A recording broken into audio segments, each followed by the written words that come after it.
নরেন্দ্র দামোদর দাস মোদী আর আতঙ্ক নামক যে বিষটা ছড়াচ্ছে, যারা ছড়াচ্ছে তার নাম হচ্ছে নির্বাচন কমিশন, ভারতের নির্বাচন কমিশন। তাই সময় এসেছে আমাদেরকে জাগ্রত হতে হবে, জবাব দিতে হবে।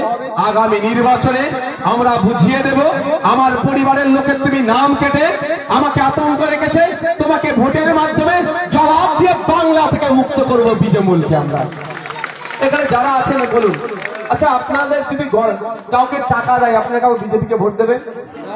কেন ভোট দেবেন না? বিজেপি সাম্প্রদায়িক শক্তি, মানুষের বিরুদ্ধে। বাঙালির বিরুদ্ধে তারা, বাংলার মানুষকে তারা সহ্য করতে পারে না, তাই তো? মুসলমানদের তারা বিরুদ্ধে, দলিতদের বিরুদ্ধে, আদিবাসীদের বিরুদ্ধে, তাই তো? তাহলে বিজেপি যদি টাকা দেয় তাও ভোট দেবো না। শুধু তাই না, আমি বলি আমার গলায় যদি ছুরি ধরে বিজেপি, আমি বলি তাও বিজেপিকে ভোট দেবো না, মেরে দে মরে যাবো, কিন্তু বিজেপিকে ভোট দেবো না। তাই আমি করবো অন্তত। তাহলে এবার সেই বিজেপিকে বাংলায় যে চাষ করছে, সেই বিজেপিকে বাংলায় যে জায়গা করে দিচ্ছে তৃণমূল, তাহলে তাকে আমি কিভাবে ভোটটা দিতে পারি ভাই? মায়েরা বলেন তাকে কিভাবে ভোট দেবো? যদি তৃণমূল 2011 সালের আগে বিজেপি বলে কিছু ছিল বাংলায়? কিচ্ছু ছিল না।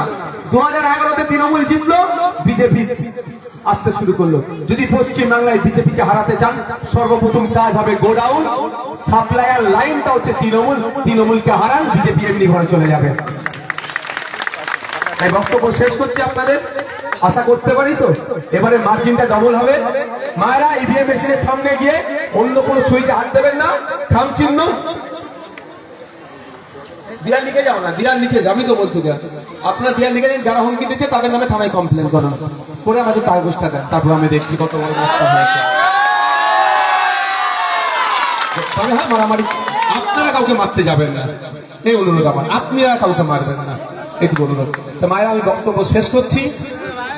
দেখুন একটা কথা বলে আবার শেষ করছি, আগামী 5 বছর ভালো থাকা খারাপ থাকা নির্ভর করছে 29 এপ্রিল ভোটের উপরে। তাই 29 এপ্রিল আসছে দিন, থাম চিহ্নে ভোট দিন। ধন্যবাদ।